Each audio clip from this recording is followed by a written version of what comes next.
maintenant, je passe en anglais. Ce texte a été rédigé par le président Gorbachev en russe. Bon, mais je crois qu'entre les deux, vous accepterez quand même l'anglais. And President Gorbachev was really very willing to come to Lorient. He remains a curious man, a man of discovery, and a man oriented towards the future. And now I'm presenting to you the message of President Gorbachev to the participants of the EPIC Congress, which represents a part, an excerpt of the speech that he would have liked to pronounce had he been with you here today. Dear friends, I regret very much that due to unforeseen obstacles, I could not personally attend your Congress. I appreciate the spirit of it, of your project, and the determination of the organizers. Especially so, since I consider that the destiny of our continent, whose borders, not only geographical but historic and cultural, starting on the Atlantic coast, go towards the Russian Urals and even further. And this continent is facing at present one of the most dramatic challenges in its history. Frankly and personally, I never thought that I would live to see the events that would put to a hard test not just relations between Russia and Ukraine, but the future of international politics in general, pushing the world to the edge of disaster. For every Russian, Ukraine and relations with it have a special meaning. Historical, cultural, and family ties between our two countries, which for a long time have been one state, are so long-standing and close that we take developments in the neighboring state close to heart. I refer not only to historic issues and ties, I refer to close family ties between people. Examples abound and include my own family. My mother was Ukrainian, my father was Russian, my late wife, Raisa, was Ukrainian. There are thousands of such examples. We can say that our peoples, our nations, have blood ties. We must prevent Ukrainians from fighting Ukrainians. It would be a terrible, absurd thing. However, the situation has apparently gone out of control. And without the help, without the cooperation of authoritative representatives of our two countries, the situation could lead to catastrophe. I urge that everything possible be done to prevent the crisis in Ukraine from leading to a tragic division. People should be given a chance to reach an agreement. I am confident that had these principles been adopted as a framework from the very start, many of the bad things that happened later could have been avoided. The crisis, nevertheless, escalated into a bloody conflict. The grave consequences of the tragedy unfolding before our eyes will be felt for years. And we cannot fail to ask ourselves this question: why did it happen? I see the root cause of the development in Ukraine in the disruption of perestroika and the reckless, adventurous dissolution of the Soviet Union. I fought for survival of the common union state using all political means, and I emphasize political means available to me.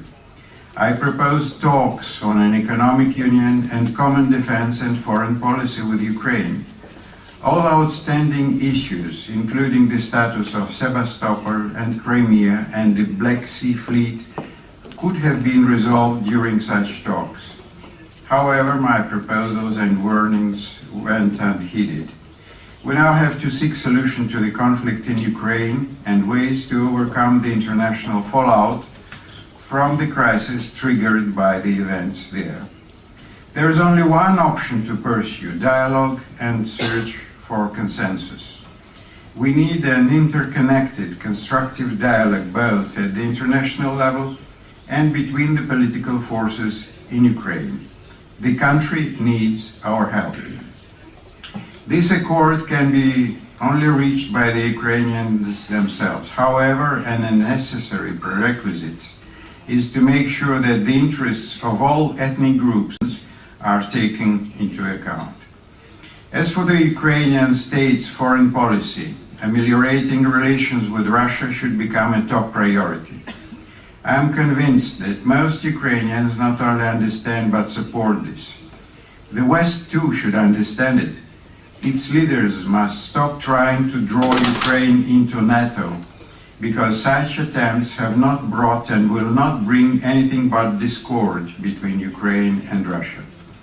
I very much hope that Ukraine will recover and finally find its way to reconciliation and better life for all its citizens, and that relations between Ukraine and Russia would again become the ties between the truly brotherly nations.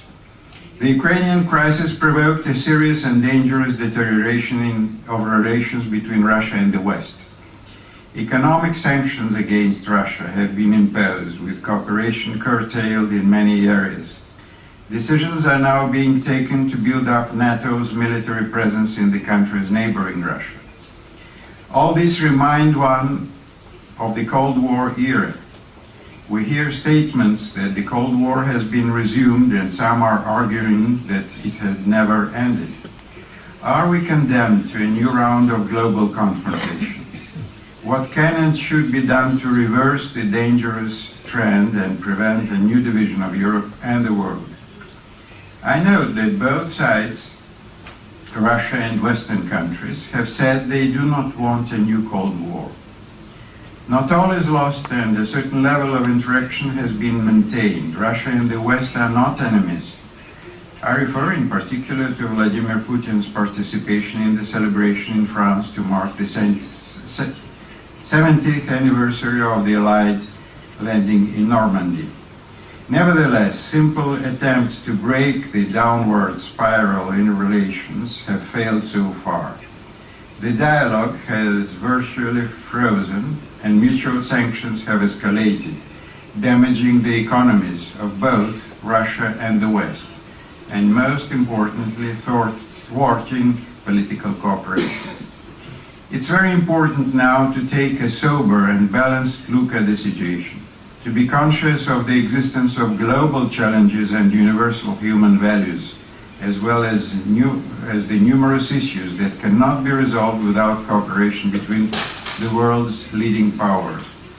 What is needed today is a dialogue based on the awareness of our common destiny rather than on grievances, mutual complaints and frustrations.